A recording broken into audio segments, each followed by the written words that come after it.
မင်္ဂလာပါရှင် Rita for You Channel ကနေကြိုဆိုလိုက်ပါတယ်ဒီနေ့တင်ဆက်ပေးခြင်းတဲ့စာအုပ်လေးရဲ့နာမည်ကတော့ဆရာနန်ဂျာတိုင်းရေးသားထားတဲ့အချစ်ဆုံးသူရဲ့အထုပ်ပတ္တိစာအုပ်ကောင်းလေးရဲ့ဒုတိယပိုင်းကိုတင်ဆက်ပေးမှာဖြစ်ပါတယ်စာအုပ်လေးမဖတ်ပြခင်မှာ Channel လေးကိုလည်း Like and Subscribe လုပ်သွားပေးဖို့တောင်းဆိုလိုက်ပါတယ်ရှင်ကျေးဇူးအများကြီးတင်ပါတယ်နောက်တစ်ယောက်ကမူတာမန်တတအလှသာဖြစ်တယ်သို့တော့သူ့မျက်နှာတွင်ထူးခြားမှုလေးနှစ်ခုပါတယ်။တစ်ခုကဘယ်ပါးပြင်ပေါ်မှာစပယ်တင်မဲ့ကလေးနောက်တစ်ခုကစကားများစွာပြောတတ်တဲ့မျက်လုံးညို့မောင်တစ်စုံတခါတရံတွင်နိုဝင်ဘာသည်ကောင်းကင်ကြီးလိုကြည်လင်သားရနေတတ်တယ်။တခါတရံတွင်နိုဝင်ဘာသည်ကောင်းကင်ကြီးလိုပဲမဲညိုခတ်တန်နေဒီရဲ့အထက်ကျတွင်အလျားလိုက်မျောပါခဲ့သည်ကကျွန်တော်အထက်တန်းကျောင်းပထမနှစ်ဒုတိယနဲ့တတိယနဲ့စတုတ္ထနဲ့3နှစ်3မို့မက9နှစ်9မို့တိုင်အခြေအနေကထူးမခြားနာချစ်နေတာကရှည်လွန်းလာတယ်တို့တိုင်အောင်နိုဝင်ဘာရဲ့အချစ်ပရားတိုင်းမှာ3ညအောက်100ဒီဂရီစင်တီဂရိလောက်နေတော့မှဖြစ်တယ်နောက်ဆုံးတစ်ခါဟိုက်ဖိုတိတ်လက်လှုပ်သည်နေတက်လက်ပြန်လာပြီးကလေးကကျွန်တော်နိုဝင်ဘာစီမရောက်တော့အချိန်တစ်ချိန်နဲ့ပြန်ဆောင်ရမယ်ဆိုတော့မျောလင်းချက်နဲ့ပင်ကိုယ့်ဘာသာကိုချိုးနေခဲ့တာဒါပေမဲ့ရင်နာစရာဇလန်းလေးတစ်ခုကြားရတယ်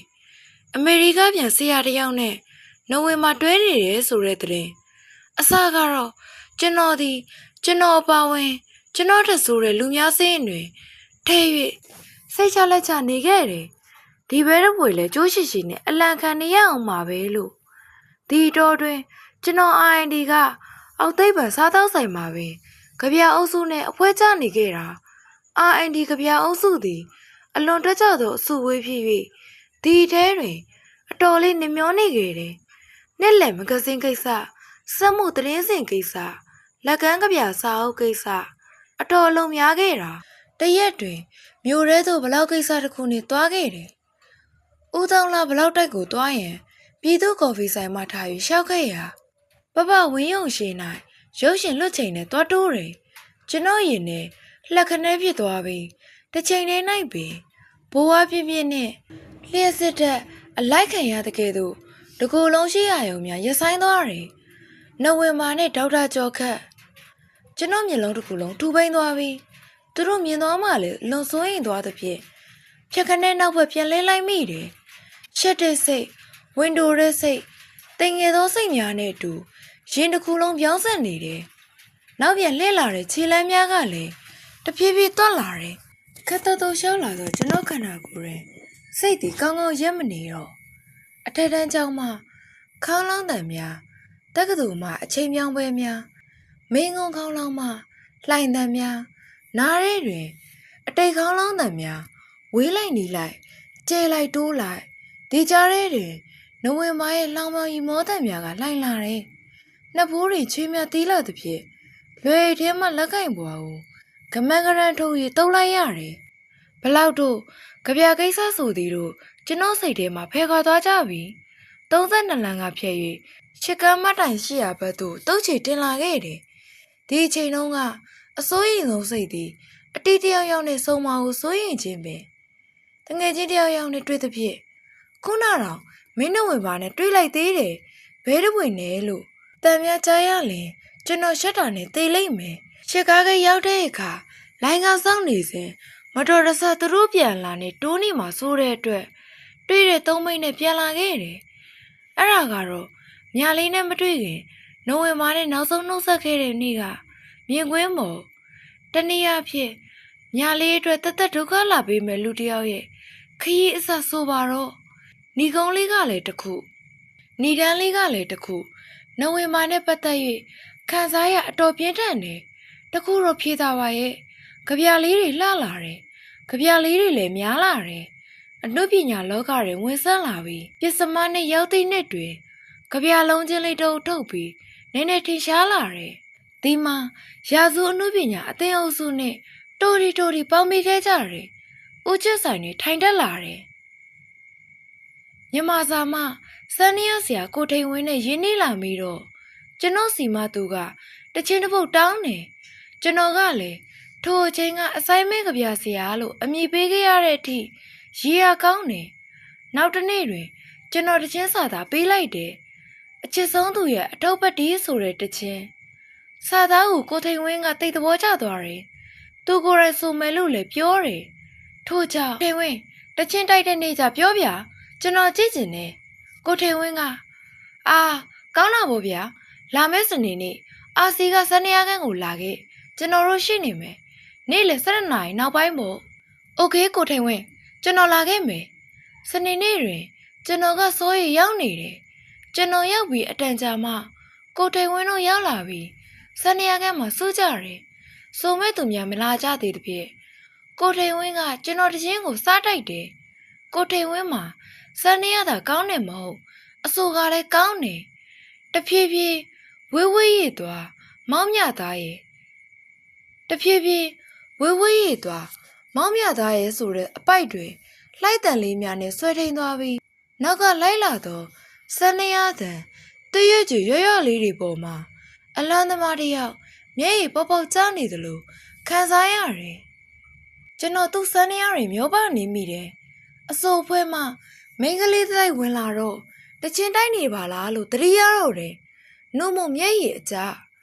ဝင်လာတဲ့မိန်းကလေးတစ်တိုက်သေးတယ်မိန်းကလေးနှစ်ယောက်ကိုကျွန်တော်တတိထားမိတယ်တယောက်ကလာ၍တတိထားမိခြင်းဖြစ်တယ်မျက်နှာမှာမာနရဲ့ကလေးတန်းနေပေမဲ့အတော်လာတဲ့မျက်နှာလေးဖြစ်တယ်နောက်တစ်ယောက်ကမူတာမန်တတအလားတာဖြစ်တယ်သို့တော်သူ့မျက်နှာတွင်ထူးခြားမှုလေးနှစ်ခုပါတယ်တစ်ခုကဘယ်ပါပြင်းပေါ်မှာစပယ်တင်မဲ့ကလေးနောက်တစ်ခုကစကားများစွာပြောတတ်တဲ့မျက်လုံးညှို့မောင်တစ်စုံဒါပါပဲဒီနောက်တွင်နှစ်ယောက်စလုံးနဲ့ပတ်သက်၍ကျွန်တော်စိတ်တွင်တစုံတရာမရှိတော့အဲ့ဒီမှာ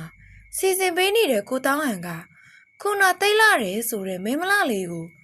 စပြီးဆိုရင်ပြောလိုက်တယ်မိမလလေးကခက်တက်တက်ပင်ထားလာပြီးထို့နောက်စင်ရခုံရှိတွေရက်လိုက်ပြီးရဲတင်တက်လက်စွာစဆိုရတော့မလားအတီကိုရပါလားသူ့လေတန်တွင်နည်းနည်းလေးကြောတဲ့အတန်ပါနေတယ်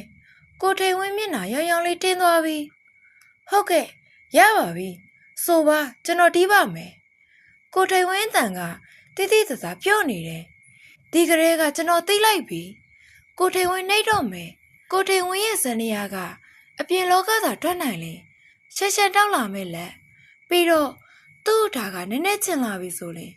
ပင်ပေးလိုက်ပြီးမှပညာစွမ်းပြတ်တတ်တယ်ကျွန်တော်တို့ကတော့ပွဲကြီးပွဲကောင်တွေ့ပြီဆိုပြီးစိတ်ဝင်တစားစောင့်ကြည့်နေတယ်စပါပြီ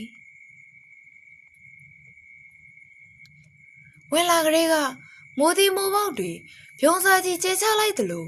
မြိုင်ဝင်လာတဲ့စံတရားတန်ကတခန်းလုံးနဲ့လွင်နေတယ်ခက်ကြမ်းကြမ်းကော့ပြောက်တေးလိုက်ရာမချုံဝိုင်းနေတယ်တော့ကိုဖြက်ခနဲ့ဆုံးလိုက်ပြီးအစိုးပဲဝင်ချိန်မတော့မချုံအားနေပြီးဝင်လို့မရတော့ဘူးဆိုတော့လေကိုထိန်ဝင်းကတနာသောဟန်တူရဲ့အတန်ချူချူနဲ့ဝင်ပြောလိုက်တယ်မချုံမျက်နှာမှာမာနရိပ်တွေလွန်သွားပြီးခဲရည်လေတန်လေးနဲ့ဘယ်နေရာကစောင့်ဝင်ရမှာလဲဒီတော့မှကိုထိန်ဝင်းကပြောလိုက်ပြီးကျွန်တော်အတော်ပိုက်နှစ်ကြော့သုံးကြော့ပြန်ကောက်တဲ့နေရာရှိတယ်ရွက်ကြည်ဆိုတဲ့နေရာအဲ့ဒီနေရာမှာနှစ်ကြော့နှစ်ကြော့သုံးကြော့လိုက်ပြီးဝင်ဆိုလိုက်ရင်ရတယ်လေဝင်တာဝင်လိုက်ခမရဝင်လိုက်ရတာနဲ့စက်တာဆိုသွားရပြီဟုတ်ပြီနော်ရမယ်မဟုတ်လားမချောလီတန်ကခတ်တူးလို့ဆိုတာထွက်လာတော့တယ်ဟုတ်ကဲ့မချောလေးပြီးသွားတော့စပယ်တင်အလဲစပယ်တင်မလေးကတော့အပြစ်ကင်းနဲ့ကြောင်ပြူပြူပေါက်စာလေးတစ်ကောင်လိုပဲတနာစရာကောင်းနေတယ်သူ့မျက်နှာတစ်မျိုးလေးဖြစ်ပြီးလှသည်တဲ့ခင်စရာပိုကောင်းနေအထူးသဖြင့်မျက်လုံးဝင်ကြည်ညွညွတွေသူ့မျက်လုံးတွေကစကားပြောတတ်တယ်ကိုထိန်ဝင်းကတောင်းပန်တဲ့စကားကိုမျက်လုံးနဲ့ပြော၍နှုတ်ကဆိုရတော့မလားကိုထိန်ဝင်းကပြောရင်ကောင်းကြီးပြတယ်စနေရစီမှာလျက်ပြန်လက်တွေများပြိုကနေပြက်ကနေဟိုကဒီကလက်တလို့အတန်လုံးလေးတွေပိုးပိုးဖြာထွက်လာတယ်ဒီတခါတော့စပယ်ဒီမလေးကတာသွားပြီလက်ကလေးတစ်ဖက်ကပေါင်ကိုမသိမသာပုတ်ရစီးလိုက်ရင်သူ့အဆိုဝင်ရောက်မဲ့နေရာတွင်ချက်ခနဲ့ကောင်းဝင်လိုက်တယ်အတီးကိုလည်းရအောင်ထိန်ယူခေါ်သွားပြီး ကျွန်တော်စိတ်ထဲမှာကြည်ရီလိုက်တယ်။ကြာကြီးကိုချော်၍ကြောသက်ပေးနေတော့စက်ကထဲမှာမိမလလေးကိုတတိယမိတယ်။ကိုထိန်ဝင်းရေအဝင်ကျန်းလို့လည်းအယံမလန့်နဲ့အဝင်ပြောလို့လည်းအယံမပေါ့နဲ့လို့စိတ်ထဲကပြောနေမိတယ်။စပယ်တီမလေးရဲ့အတန်ကနားထဲကိုစိတ်ပြီးဝင်လာတယ်။သူတစ်ချင်းတွေကစားသားများကိုအလွတ်လိုရသွားတယ်။ပန်းလေးပွင့်ပြီးသူ့ရဲ့ဆံမြဝယ်တွေးရတယ်။အိုးဖျားပန်းမေးသားပေမို့အတော်အလဲခက်အပြန်လဲခက်တယ်။စပွင့်ရနိုးကြွေရနိုးကွယ်ပွင့်ကြုံမနှက်နိုင်တော့တယ်တဲ့။သူတစ်ချင်းနမဲကနောက်ကျချင်းသူ့နမဲကမြလေးအချိန်ရှိသူအချက်ကိစ္စနဲ့သာမွေးရော်နေတတ်သူတယောက်တော့မဟုတ်ကျောင်းသားတယောက်ပြီးကျောင်းစာသင်ခန်းလက်တွေ့စမ်းသက်ခံစာကြည့်စပွဲနဲ့စာအုပ်စာရမ်းတွေမှာသူ့အချိန်ခါနဲ့သူထိထိနေခဲ့တာဝန်ကျတတ်ပါတယ်။သို့တော့လွမ်းတဲ့သူတယောက်နေနဲ့မူလွမ်းတဲ့ခါလဲတိတ်လွမ်းနေအထူးသဖြင့်နိုဝင်ဘာနဲ့ပတ်သက်၍စိတ်တွေဝေပြီးတဲ့နောက်တွင်စိတ်လှုပ်ရှားမှုပိုလာတယ်။ဟမ်မဆောင်စရန်ဖွင့်ရဝင်ခံရလေထိုအချိန်ကခုခါပြန်တွေးလေတိတ်မျက်နှာထားရခက်စေတော့ကြပြမျိုးပင်ရစ်ဖြစ်ခဲ့တယ်။ကျွန်တော်ရဲ့ခရမ်းလုံရောင်အကျဉ်းသားဆိုတဲ့ကြပြကိုကြည့်လေကျွန်တော်စိတ်ကိုမှတ်ရနိုင်မယ်ထင်ရဲ့ခရမ်းလုံရောင်အကျဉ်းသားသူများတွေကချစ်နေကြတော့ကျွန်တော်စိတ်လေသူများနေတူချစ်သူတယောက်ကောက်ရခြင်းစိတ်တိတ်တိတ်ပေါ်လာချစ်ချင်တာပေါ့အဲ့တော့မားရခေါ်မလားကြည်စမ်းမအောင်နေမှာဆိုလဲသူ့ချစ်တဲ့နဲ့ခွဲမသွားတဲ့နေ့ကလေးကြည်စမ်းမအောင်ညမှာဆိုလဲသူ့ချစ်တဲ့နဲ့ခွဲမသွားတဲ့လကလေးကျွန်တော်မှသာဘေခါဆိုလဲအလွမ်းသေးမဲ့စိတ်ထဲဆွေးစရာလူမရှိမိုးခဆိုလဲမျက်ရည်ဝဲမဲ့ရင်ထဲနှွေးစရာလူမရှိဆောင်းခဆိုလဲရင်ခုန်ဆဲမဲ့အသေးနေစရာလူမရှိမဖြစ်မချစ်မနေတဲ့အငတ်ကလေးကျွန်တော်အော်တနာစပွဲတဲ့ကောင်းရောဒီအချိန်တွင်အကျဉ်းတော်ကိုမျက်လုံးပြပြတတ်တော်များလေးသည်ကျွန်တော်ပြမဖြစ်လာတယ်ကျွန်တော်တွင်ပြောက်ွယ်ဆုံးရှုံးခံလိုက်ရသောတရားတစ်ခုမြလေးတွင်တော်တွေးလိုက်ရတယ်အမှန်မြလေးသည်နိုဝင်ဘာလောက်မလားနိုဝင်ဘာထက်လာတဲ့နိုဝင်ဘာလာတဲ့မိန်းကလေးများလောက်ပဲမလားလှသောမိန်းကလေးများတွင်နားလည်မှုမရှိမြလေးမှနားလည်မှုအပြည့်ရှိတယ်မြလေးရဲ့ကျင်နာတတ်သောမျက်လုံးများတွင်စိတ်အေးလေးတွေရှိတယ်မြလေးเจ้าကိုကိုထိန်ဝင်းထံမှာတော်တော်တီးလိုက်ရတော့မြလေးကမြန်မာစာပထမနှစ်ကျောင်းသူအနုပညာဝါသနာပါတယ်ရတနာဆောင်မှနေပြီးနောက်နေ့ရတနာရဲ့ညနေခင်းတွင်ကျွန်တော်မြလေးစီရောက်ခဲ့တယ်တွေးကြည့်ရင်တော့ရှိစရာအိန္ဒြေယယတိတ်ခါရှိကိုထိန်ဝင်းတို့ကတဆင့်မိတ်ဆက်ရနိုင်လျက်နဲ့ကျွန်တော်ခက်ကြောင်ကြောင်မြလေးကိုစကားလိုက်ပြောတယ်ရတနာဆောင်မှနေမှန်းတော့သိတယ်အခမ်းမသိဘလို့ခေါ်ရမှန်းမသိအဆောင်ရှိအုပ်ခုံလေးတွင်အဆောင်ဖွင့်ချိန်တိုင်းထိုင်မျောနေမိတယ်အချိန်ဆက်ရှိသူများကတော့ဟန်ချပန်ချအဲခန်းထဲဝင်သွားသူနဲ့ကြောမောမောပြင်ဆင်ပြီးထွက်လာသူနဲ့ကိုယ့်ဘော်ကိုစောက်ပြီးအင်းရကန်ဆက်ဘက်ကန်းကိုရွက်တွေအလွမ်းပြေအနမ်းဝေကြသူနဲ့ကျွန်တော်ကတော့ဖုံးမောင်တကောင်နဲ့ဒီဘဝမျိုးမလွဲမသွေရောက်နေပြီဆိုတာသိချသိသဖြင့်ကြိုတင်ယူလာခဲ့သောဒူရတဖိုးနဲ့မိကျက်တလုံးအဖော်ပြူ၍ငေါစိမ့်လေးပြပြီးခက်တီတီပဲထိုင်နေပါတယ်တယောက်ပြီးတယောက်တွဲပြီးတွဲဖြတ်သွားလိုက်လှည့်ပြုံးသွားလိုက်နဲ့အလကားမှတ်တင်တနာသွားကြတာကိုပေခံပြီးစောင်းမြဲစောင်းနေခဲ့တယ်ဒူရ6လက်ကုံတတမမြောက်ဒူရကိုမင်းကြီးတဲ့အချိန်ရတနာဘော်ဒီကိုအောက်ကထွက်လာတဲ့မြလေးကိုလှမ်းတွေးလိုက်ရတယ်တကယ်တွေးတော့မှကျွန်တော်ဘယ်ကနေဘလို့စ၍ဘာပြောရမှန်းမသိတော့ကျွန်တော်နားရောက်တွင်ဝေကနေတစ်ချက်ကြည့်သွားတယ်မြလေးရဲ့မျက်လုံးစုံတွင်တခုခုကိုကျွန်တော်တွေးလိုက်ရတယ်သို့တော့အိမ်တွေရမျက်နှာလွယ်ပြီးထွက်သွားသောကြောင့်ကျွန်တော်မူလာရန်ကျွရှင်ဆင်းပြတဲ့တက္ကသိုလ်ကပေါင်မောခလူဘာလို့ရမှန်းမသိတော့တို့နဲ့ခက်လန်းလန်းရောက်မှနောက်ကကမန်းကရန်လိုက်သွားပြီးတော့မြလေးကိုခေါ်တယ်ပြောတယ်ရီတယ်မောတယ်ဘာရီမန်းတော့မသိတော့နေကုန်းချုံမှာတော့ကျွန်တော်နဲ့မြလေးခင်သွားကြပြီနိုဝင်ဘာနဲ့တွေ့သလိုတော့ရင်မခုံး သို့တော့အစင်ချောတယ်အပြောလာတယ်အလားပါလေးတကူဖန်ဆင်းရတယ်လို့ကြပြရည်ရတယ်လို့အလိုက်တဲ့နေမြာလေးကပုံမမိတယ်ကျွန်တော်နေနိုင်ဆိုင်ရင်မြာလေးပြောလိုက်တာကိုရဲ့မြာလေးကိုမြာလေးရဲ့ဖေဖေကအမြဲတမ်းဒဏ္ဍာရီရေးတာအကျင့်လို့ဖို့ပြောတယ်နှစ်တိုင်းလဲကောင်းပြီဆိုတဲ့ဒဏ္ဍာရီစာအုပ်တို့အမြဲတမ်းဝယ်ပေးတယ်ဒါပေမဲ့မြာလေးမရေးပါဘူးအခုကိုနဲ့တွေးမှာပဲမြာလေးလီဘသူမှမတိုက်တော့မဲနဲ့ဒဏ္ဍာရီရေးချင်စိတ်ပေါ်လာပြီကိုအကြောင်းလေးတွေမြာလေးကြားနေချင်တယ်မြာလေးကမေးတတ်တယ်မြာလေးကမှတ်ညာမကောင်းတတ်ဘူးဒီတော့မြာလေးအမြဲတမ်းသတိရနေအောင်စာလေးနဲ့ရေးထားမှာပေါ့မြာလေးနားမှာကိုအမြဲရောက်နေအောင်ပေါ့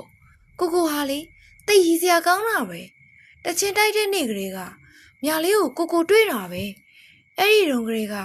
အစင်သစ်မိတ်ဆက်လိုက်ရင်ရရဲ့သားနဲ့ဒုက္ခကိုမှတမင်ရွေးရလားကိုရဲ့အဲ့ဒီနေ့ကလေးကမမြလေးတွေကျွန်တော်ထုံးနိုင်ပါကြပြရေးတဲ့ထုံးနိုင်ပါမမြလေးတွေကိုခင်ကျင်လို့ဆိုပြီးရောပေါ့မြလေးကလည်းကိုခင်ကျင်လိုက်တာမှလွန်ရင်အဲ့ဒီတုန်းကတော့ကိုကခက်တီကြီးနဲ့စနေရခုံမင်းမှထိုင်ပြီးစီးဖို့လိုက်ကြီးခဲလို့တလောကလုံးကိုအပေါင်းအသင်းမလုပ်ချင်တဲ့ပုံစံကြီးနဲ့ထိုင်နေပြီးတော့ညနေတုန်းကြမှာအဆောင်ရှိအောင်အုပ်ခုံမှာဆက်လိုက်နေပွားပြီးမျောတော်ရောင်လုံနေရတယ်လို့ကိုထိုင်နေတာမြလေးတွေ့တာကြာလာပြီကိုဘာလုပ်နေလဲဆိုတာမြလေးကြည့်နေတာလဲကြာလာနေပြီမြလေးကိုစောင့်နေမှမသိတာမြလေးကိုစောင့်နေမှသိရင်မြလေးပြေးလာမှာပေါ့ကိုရောက်နေတာကြာလာကိုရဲ့မြလေးကိုခေါ်လာရောပေါ့ကိုနော်မြလေးကိုအကြောင်းပြပြီးရတနာကအမကြီးတွေကိုလာရှိနေတာလားယင်းဆိုပြီးလာချွဲမှာပေါ့အလဲကားပါကိုရဲ့မြလေးလားအဲ့လိုလုပ်ရေးမှာမြလေးကတိတ်ရှက်တတ်တယ်ကိုရဲ့မြလေးလီတက္ကသိုလ်ကျောင်းသူတာဖြစ်လာရောဘယ်ယောက်ျားလေးနဲ့မှပတ်သက်ဘူးပြီးတော့ခင်လဲမခင်ဘူးခင်လဲမခင်ရဲပါဘူးယောက်ျားလေးတွေက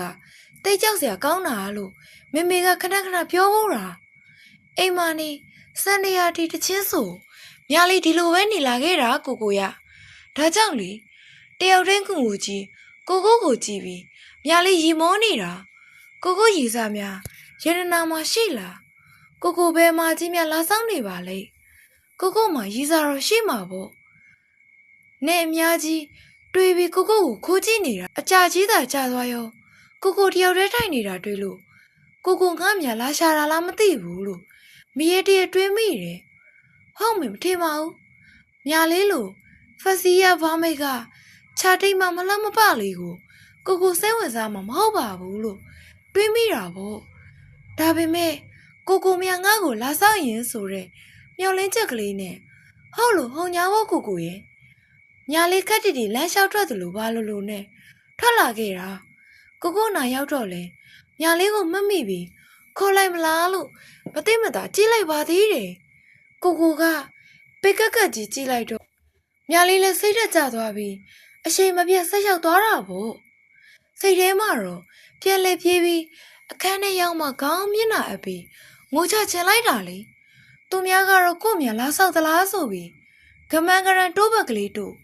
စပင်လေးပါလေးတေးသေးချာချာပြီးလမ်းလျှောက်ချိန်ဘလောက်တောင်မှမဝတ်ပဲရင်မုံလေးနဲ့ကြော့လေးထွက်လာတဲ့ဥစ္စာကိုကဘာမှမဆိုင်သလိုနေလိုက်တော့မြလေးဝမ်းနေလိုက်တာလေတော်တော်လေးဝေးတာတော့ဘာမှမတူကြတော့ဘလို့လုပ်ပြီးအဆောင်နဲ့ပြန်ပြေးရပါမလဲဆိုပြီးတွေးနေတော့မှမမြလေးနွယ်ကိုအတန်ကြားလိုက်ရတယ်မြလေးရဲ့နေဒိန်းကနေဖြစ်သွားပြီးဘာလို့ရမယ်မသိတော့ဘူးခဏနေပါဦးမမြလေးနွယ်ဘာလို့ရမယ်မသိတော့ပြီမယ်ခြေတော်လေးတွေကတိတ်လိမ်မာပါတယ်ကိုရဲ့အလိုရက်သွားတယ်လူကလည်းကိုဘက်အလိုလှည့်ပြီးသားဖြစ်သွားတယ်မမြလေးနွယ်ကျွန်တော်ကိုမမှတ်မိဘူးလားကျွန်တော်ထုံးနိုင်မှာမမြလေးနွယ်ကိုတချင်းတိုက်တုန်းကကျွန်တော်လည်းရှိနေတယ်လေအဲ့ဒါခုမမြလေးနွယ်စီကိုလာလဲတာပါအော်ကိုရဲ့သူကပဲမမှတ်မိဘူးလားမေးရရရှိသေးအော်မြလေးကိုမှတ်မိပါတယ်မြလေးစီကိုဘာကိစ္စရှိလို့လာလဲတာလဲမြလေးပါစက်ကလည်းကိုဘက်ခက်ပါတော့ဖြစ်နေပါပြီကိုရဲ့မင်းကလေးပဲကိုရဲ့ခက်တီပေါ့ မြားလေးမမိတာစိတ်မရှိပါနဲ့ရှင်ကိုထွန်းနိုင်ကဘသူပါလဲဘာကိစ္စရှိလို့ပါလဲကျမတော်စရာရှိလို့ကိစ္စရှိရင်မြန်မြန်ပြောပါညာနဲ့မူလိုက်ဖို့တော့ကောင်းသေးတာပေါ့ခုတော့ကျွန်တော်ကိုမှတ်မိတယ်ကျွန်တော်သိဝမ်းသာတာပဲဗျာကျွန်တော်လေးမမြလေးနဲ့ကိုသိခင်ချင်တာကျွန်တော်ကိုအခင်ဆုံးတငယ်ချင်းတယောက်လိုသဘောထားပါမမြလေးတွေပြီးတော့ကျွန်တော်မမြလေးနဲ့စီကိုအမြဲတမ်းလာလေပြစီကြိတ်လိုက်ကိုရေကြိတ်လိုက်တိတ်လေတဲ့ကိုဒီကမမိတယ်ဆိုရုံရှိသည်အခင်ဆုံးတငယ်ချင်းတယောက်လိုသဘောထားရမှာတဲ့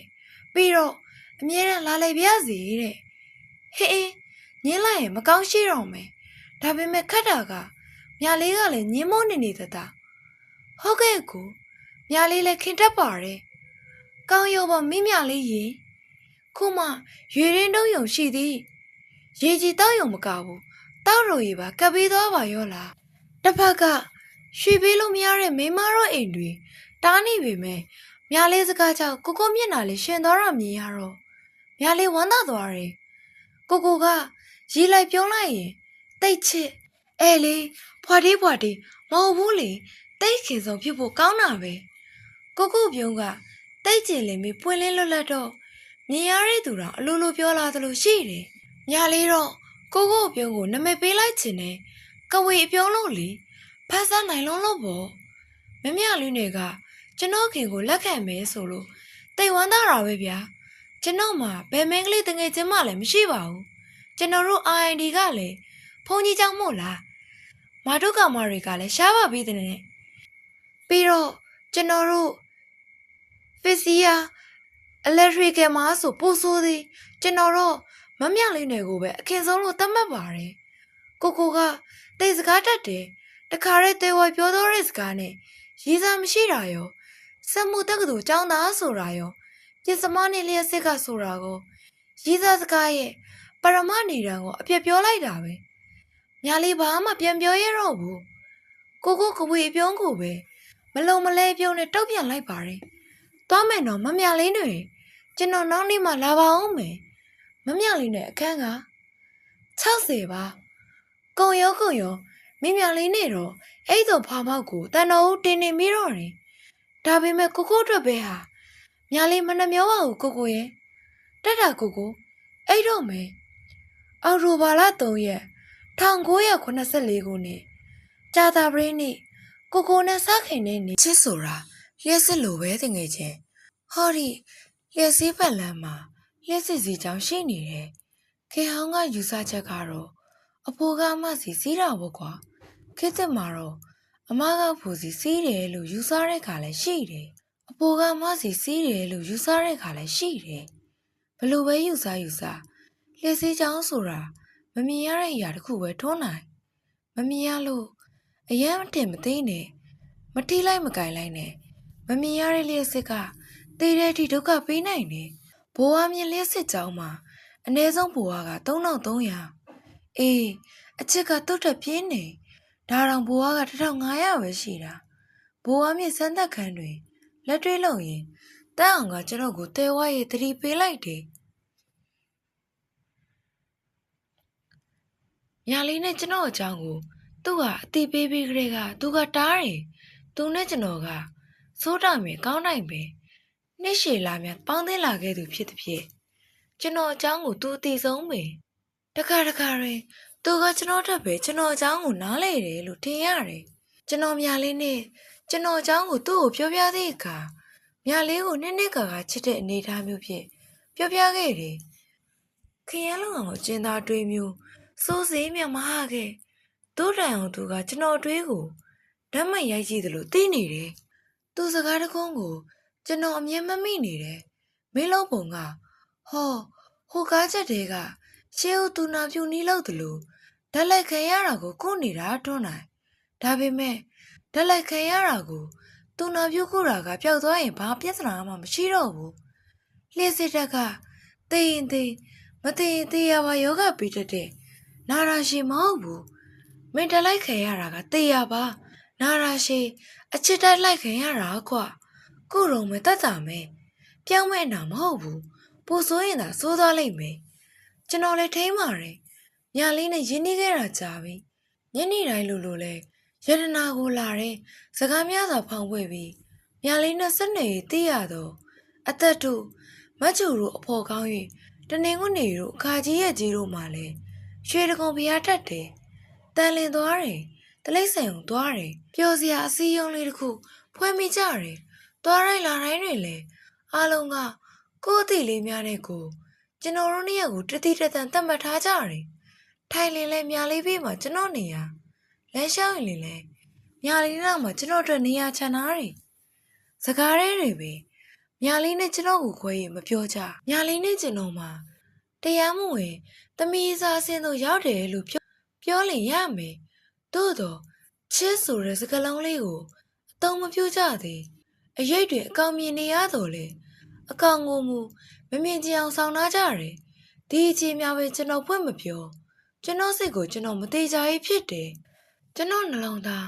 စတင်နားလေတော့ချစ်သည်နဝင်မပေါ်ဖြစ်တယ်ဒီအတွက်မြလေးကိုဒုက္ခပေးသလိုဖြစ်နေမလားဆိုတော့အသည့်သည်ကျွန်တော်ကိုချောက်လန့်နေတားဆီးတယ်ဒီလိုဖြစ်မြလေးပေါ်တန်ရောစင်မဖြစ်အောင်သို့မဟုတ်မြလေးကတန်ရောစင်မဖြစ်အောင်နေမတော်ပါနဲ့လားလို့အပြစ်တင်ခြင်းတင်ပဲဒီလိုတော့လည်းမဟုတ်ပြန်ကျွန်တော်နေတာကိုပြောတာပါမြလေးနဲ့နေနေတဲ့အခါ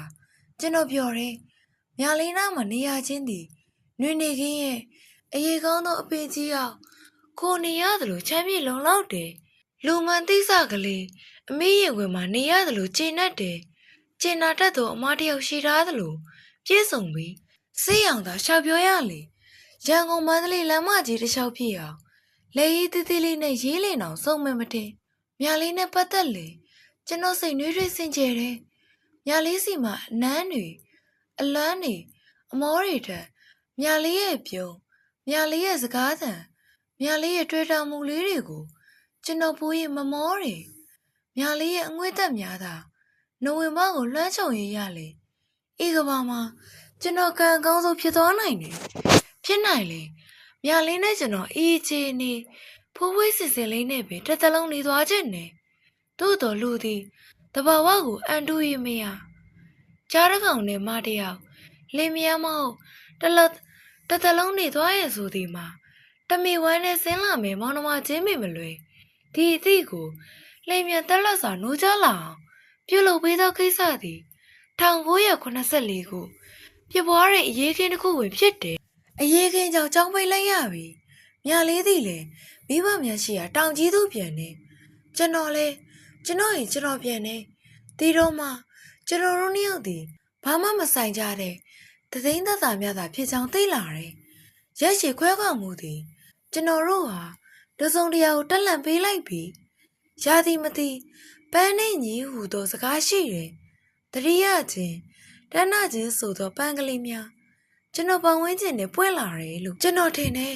ဒီအခါကျွန်တော်ရဲ့စိတ်ရသည်ထင်ရှားလာပြီကြောင်းပြောင်ဖွင့်တဲ့နေ့မတိုင်မီတည်းရဲ့နှစ်ယောက်တည်းခရီးလေးတစ်ခုထွက်တယ်အသွားတော့ကကျွန်တော်တို့နှစ်ယောက်ဒီတငယ်ချင်းအပြန်တွင်ကျွန်တော်တို့နှစ်ယောက်မှာချစ်သူတွေချစ်ပန်းကလေးများတဝေဝေဒီနေ့ကတော့လေရင်လာမှာမဟုတ်တော့ဘူးမြာလေးလက်တွေတုံနေပြီကိုကိုနဲ့တွေ့ပြီးကလေးကမြာလေးနေတိုင်းဒဏ္ဍာရီရေးခဲ့တာဒါပေမဲ့ဒီနေ့တော့တခါမှစိတ်မလှုပ်ရှားဘူးဒီနေ့မြာလေးလေခုလဲရင်းနေခုန်နေတယ်အဆောင်စင်ဝင်ရောက်ထိကိုလိုက်ဖို့ပြီနှုတ်ဆက်ပြန်သွားရောမြာလေးအခန်းထဲရောက်တားဖြစ်တက်လာပြီတခါတည်းငိုချဖြစ်လိုက်တယ်မြာလေးဝမ်းထဲလုံးငိုတာမဟုတ်ပါဘူးကိုရဲ့မြာလေးဘာဖြစ်မှမသိဘူးဝမ်းသာလုံးလုံးဆိုတဲ့စကားကလည်းပေါ်လုံးနေမြာလေးငိုတာဝမ်းသာလုံးလုံးဆိုတာတပူပါတယ်မြာလေးဘဝမှာအလုံးပြည့်စုံသွားသလိုပဲမြာလေးတစ်သက်မှာပရမဆုံးချဖို့တဲ့မျက်ရည်တစ်မျိုးပဲအားရအောင်ငိုချပြီးတော့မှမြာလေးရေသွားချို့တယ်ရေချိုးခန်းနဲ့ရောက်တော့ပေါ်ပါနေတဲ့စိတ်နဲ့မြာလေးတိတ်လန်းဆန်းသွားတယ်ရေချိုးခန်းထဲကနေစပြီးလာခဲ့တာတနခါလိမ့်နေတော့အဝတ်လဲနေတော့မြာလေးတစ်ချင်းလေးတစ်ပုတ်ပဲညီးနေမိတယ်အဲ့ဒီတစ်ချင်းကဘာလဲသိလားကိုအဖေအမေထက်ချစ်တဲ့ကိုရဲ့မိမတို့အိမ်တွေကိုပဲကိုပဲမမြင်ရခင်နှမမှာကွယ်မနေတတ်ပြိုစိတ်မာတကယ်ချင်းမိရင်လည်းပဲမရှက်တော့တယ် ပြောသဘောလေးပြောပြချင်တယ်စားလိုက်ဒီစိတ်ကွယ်သွားလိုက်ဒီစိတ်ကွယ်ကိုကိုကိုသာဆွဲလန်းမိတယ်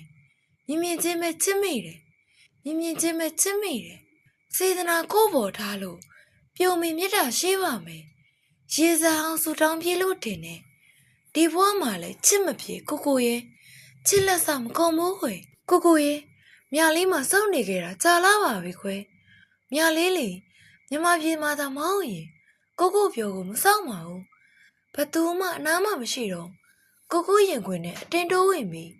ကိုကိုကိုချစ်တယ်ကိုကိုကိုမြလေးချစ်တယ်ဆိုပြီးဖွင့်ပြောလိုက်မှာပါခုတော့မြလေးမှမောလာတယ်ညနေအဆောင်ပိတ်လို့ကိုကိုပြန်သွားပြီဆိုကိုကိုမနှက်ပြန်ကြမှာဖွင့်ပြောမလို့လားမသိဘူးဆိုပြီးကိုကိုကိုနှစ်သိမ့်ရတာနေ့တိုင်းမှာမျောနေတဲ့သူကမျောနေလို့လားမသိဘူးမနှက်ပြန်ဆိုတာလေးကကြာလာတယ်ကျောင်းပိတ်တော့ငါဆိုမြလေးမှတကယ်ကိုမနေတတ်တော့တာကျောင်းကြီးရဲ့ဖွင့်မှာတော့မြလေးလွမ်းလာဖို့လို့ခဏခဏဆူတောင်းမိတယ်ကျောင်းနေဖွင့်ကန်ဒီအဆောင်ဝင်နဲ့ညနေပဲကိုကိုရောက်လာတယ်မြလေးလေပျော်လိုက်တာအကြာကြီးကြာကြီးမတွေ့ရတဲ့ကိုကိုပြုံးလေးရဲ့အကြာကြီးကြာကြီးမကြားရတဲ့ကိုကိုစကားလေးတွေရဲ့မြလေးပြန်တွေ့ပြန်ကြားရတာလေမြလေးရဲ့နေမှာလာမင်းတရားတာနေတယ်လို့ပဲပြန်ကန်နေကြတော့မြလေးရဲ့မှာတရားတစ်ခုမြောက်လာမင်းလေးတစ်စင်းထပ်တိုးလာတယ်ဘာဖြစ်လို့လဲသိလားကိုကိုကမြလေးမနှက်ပြန်ကိုရိုနှစ်ယောက်တည်းတန်လင်သွားရအောင်နော်လို့ပြောလိုက်လို့ပေါ့မြလေးဟန်အောင်မဆောင်နိုင်ပါဘူးအင်းလို့အေးရှိလေးဆွဲပြီးတုတ်ပြန်မိတယ်မနှက်ပြန်မနှက်ကိုလာခုံမယ်နော်မြလေးအစင်သစ်ဆောင်နေကိုကိုကပြောပြီးပြန်သွားပြီကိုကိုရဲ့ညဆိုတာခဏလေးသာဆိုရင်မြလေးချစ်ချစ်အစင်သစ်လောက်ပြီးစောင့်နေပါတယ်ကိုကိုပြောသွားတဲ့မနှက်ပြန်ဆိုတဲ့စကားလုံးလေးကမြလေးရင်ထဲမှာညှိနေပြီမြလေးမြို့နေတဲ့မနှက်ပြန်ဖြစ်ပါစေလို့ညကအိမ်ရောင်ဝင်ဖះရှိခိုးတော့ဆူတောင်းမိတယ်ညကမိမြလေးတဲပုံတွေကိုကိုပြောပြချင်လိုက်တာအိမ်မက်ထဲမှာလေကိုကိုပဲတွေးနေတယ်ခဏခဏလေအိယာကရောင်ရောင်ထလာတယ်မနှက်ပြန်ရောက်ပြီးမှလို့ထားပြီးမှနိုင်ကြည့်ပြီးရက်ရက်နဲ့ပြန်ပြန်ပြီးအိပ်ပြီးရီလိုက်ရတာလေမြလေးကမိသေးပဲကိုရတကယ်မနှက်ပြန်ကိုရောက်တော့လေမြလေးမှာအစောကြီးထားဖြစ်စီပြီးကိုလာမဲ့လမ်းကိုမျောနေလိုက်ရတာမြို့လုံးမကွဲတကွဲမှာမြင်နေရတဲ့အင်းရရေပြင်ကြီးရဲ့ကန်းကိုပင်လေးတွေကာနေတဲ့ကြာကမြင်နေရတဲ့အင်းရလမ်းမကြီးတစ်လျှောက်ရေကလည်းကိုလာမှာကိုမြလေးလိုပဲပြည့်စည်ပြီးလိမ့်ပြီးစောင့်နေကြတယ်အဆောင်ရှိကတီဆိုရယ်ဟွန်းတင်းတန်လေးကြားလိုက်ရတော့ကိုလုံးမတည်မိမဲ့လှည့်ကြည့်လိုက်တော့ကိုဖြစ်နေတယ်ကိုကထူးထူးခြားခြားဒီနေ့မှမော်တော်ဆိုင်ကယ်ကြီးနဲ့လာတာကိုမြလေးလဲကမန်းကရန်ပြေးစင်းလာတာလေကားလေးရောက်တော့တန်ကနေဖြစ်သွားတယ်ဟဲတခိုးမိပြီဒါကပဲလေခါရိုင်းကျုပ်တို့ကိုခေါ်နေကြဒီနေ့ကျမှဆိုင်ငယ်တွေပါရင်းနဲ့ဘယ်ခေါ်လဲမလို့လဲပြောစမ်းလေမြလေးနဲ့ရှက်သွားတယ်ဒီတခါပထမဆုံးကိုနဲ့မြလေးနဲ့နှစ်ယောက်တည်းထွက်လေတာမဟုတ်လားမြလေးလည်းရှက်နဲ့အိုးကိုဘာသာဘယ်တော့ဘောဟေးကောင်မရီကဆက်ဆူနဲ့လက်ကနေပြေးရလာခဲ့တယ်နောက်မှာတော့မတန်နဲ့မချိုကမျက်စောင်းတို့ကမင်းကရွက်ကနေသွားတော့ဖះပြီးလို့ညံပြကြပြီဗောတဲ့အဲ့ဒီတုန်းကဖះမပြီးသေးပါဘူးကိုရဲ့နော်ဖះကတန်လင်ရောက်မှစတည်ရတာများဒီနေ့တနေ့ကလုံးကိုနဲ့တန်လင်ကဖះဆောင်လျှောက်ဘူးတယ်ညနေဆောင်တော့တိတ်လာတဲ့လမ်းကလေးတစ်ခုပေါ်ကိုဆိုင်ငယ်မောင်းပြီးဝင်လာတယ်ကိုဆိုင်ငယ်မောင်းပြီးဝင်လာတယ်တိတ်လာတာပဲကိုရဲ့အင်္ဂလိပ်တွေလမ်းကလေးတွေနဲ့လမ်းပေါ်မှာကျွေနေတဲ့ပန်းကလေးတွေတည့်ရက်ကလေးတွေကြည့်ရတာနိုင်ငံခြားပြကရိန်တွေကလမ်းလာလေးတွေလိုပဲအခုမြလေးတို့ဘယ်နေရာရောက်နေတာလဲဒါဘီယိုစီဝင်းမောမြလေးဒါတန်လင်ရင်နှံချက်စက်ရုံကအရာရှိတွေနေတာပေါ့လှတယ်နော်မြလေးကပိုလာပါတယ်မြလေးနောက်ကနေကိုခါကိုကင်လာတဲ့လက်တစ်ဖက်မြောက်ပြီးကျုံကုန်းကြီးကိုထိုးလိုက်မိတယ်သွားကိုဆိုင်ငယ်လေးကတုံကနေထိုးရသွားပြီးမြလေးတစ်ခုလုံးလဲ ကိုကိုပေါ်ပြီးချသွားတာပေါ့။အိုးဘလို့လုံးလိုက်တာလဲ။နှုတ်မြလေးကသွားဆိုကိုကိုသွားတော့မလို့ဆိုင်ငယ်ရက်တာတဲ့။သွားစမ်းမှာကိုကိုလူလေကိုကိုကတုံနေရက်လိုက်တော့မြလေးကနောက်ကနေလှမ်းဖက်လိုက်သလိုဖြစ်သွားတာပေါ့။မြလေးမျက်ဆောင်ကြီးတကူဒိုင်ကနေဖြစ်ထိုးပြလိုက်တာပေါ့။အလက်ကားပါကဲမြလေးစင်းကိုတို့ဟိုရဲသွားမလို့ဟေးဘာလို့မလို့လဲမြလေးတွေကတော့တကယ်လမ်းပြတ်သွားတာကိုကိုထိုးပြတဲ့နေရာကတိုက်ကိုတိုက်ဖြတ်ကြီးတခုဘသူမှလည်းဒီနားမှာမရှိဘူးမြလေးမျက်လုံးဝိုင်းမိမေးလိုက်တော့အမေဒီနေရာလေးရောက်လာပြီးတော့မှအခုမှဘာလို့ကြောက်နေရတာလဲလာပါကိုနဲ့မလိုက်ရဲဘူးလားဟင်းမြလေးကြောက်တယ်မြလေးလက်ပြားကြည့်ပြရီအေးနေပြီကိုကိုစကားကြီးကလည်းဘာလို့မြလေးကိုကိုနဲ့တော့ဘယ်တော့လာရဲပါရဲဒါပေမဲ့ကိုတော့ကြောက်တာပေါ့ကိုကိုရဲ့မြလေးစကားဆုံးတော့မြလေးကြောက်နေတာကြည့်ပြီးကိုကိုကတားရီတော့တာပဲဟာတက်တီကလည်းကောင်းလာကြည်လားမြလေးရဲ့ကဲပါလာပါကိုမြလေးကိုစတာပါဒါရှင်မွေးလုံးရဲ့အုပ်ကူပါတန်လေးမှာအတင်ကြရပေါ့သွားကြည့်ကြအောင်ဒီတော့မှမြလေးလည်းအသက်ရှူနိုင်တော့တယ်တန်လင်းတခါမှမရောက်ဘူးပြီမယ်ရှင်မွေးလုံးအုပ်ကူเจ้าကိုတော့ကြားဝန်းနေတာမဟုတ်လားတော်ပါသေးရဲ့ကိုရဲ့မြလေးပြကြောက်လိုက်တာမြလေးကိုကိုကကြည့်ပြီးပြုံးနေကဝေပြုံးနေပေါ့အထက်ရောက်တော့အလဲမှာအုပ်ကူလိုဟာမျိုးတစ်ခုနဲ့အပေါ်မှာကြေးပြားဒါမှမဟုတ်တန်ပြားထင်တယ်အဲ့ဒီပေါ်မှာအင်္ဂလိပ်စာလားပေါ်တူဂီစာလားမသိဘူးစာရီရေးထားတာတော့တွေ့ရတယ်မြလေးလဲအဲ့ဒီဥစ္စာကိုဘာများလဲလို့အာယုံစိုက်ပြီးကြည့်နေမိတယ်မြလေးကိုခေါ်တဲ့ကြားလို့မြလေးလဲကြည့်လိုက်တော့ရွှွှွဆဆကြည့်နေတဲ့ကိုကိုတွေးလိုက်ရတယ်ရှင်းအကိုမြလေးကိုချစ်တယ်ဟင်းမြလေးအရင်အားတင့်သွားတာပဲကိုကမပြောနဲ့ပြောမိပြောတော့တနက်နဲ့မျက်နှာကိုပြောင်းဝခတ်ပြီးပြစ်ချလိုက်သလိုပြောလိုက်တော့မြလေးလည်းဘာလို့ရမယ်မသိတော့ဘူးကိုရောမြလေးမချစ်ဘူးလားယင်ကိုကအနာကလာတယ်မြလေးကောင်းကိုငုတ်ထားတယ်ပြောလီမြလေးကိုကမြလေးရဲ့မေးကိုလက်ကလေးနဲ့ပေးနေရင်မေးလိုက်တော့မြလေးလည်းမင်းကလေးဆိုတော့ထိန်ထိန်သိမ့်သိမ့်ပြောလိုက်တာပေါ့မိဖို့လူနေသေးလို့လားကိုရဲ့တဲ့ကောင်းရောမြလေးလေပြန်တွေးတာတော့ကြက်တီးထားမိတယ်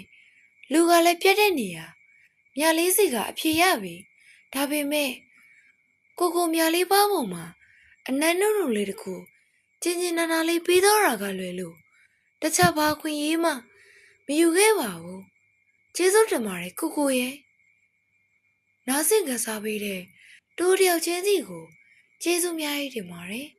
ရှင်လန်းချမ်းမြေ့ကြပါစေရှင်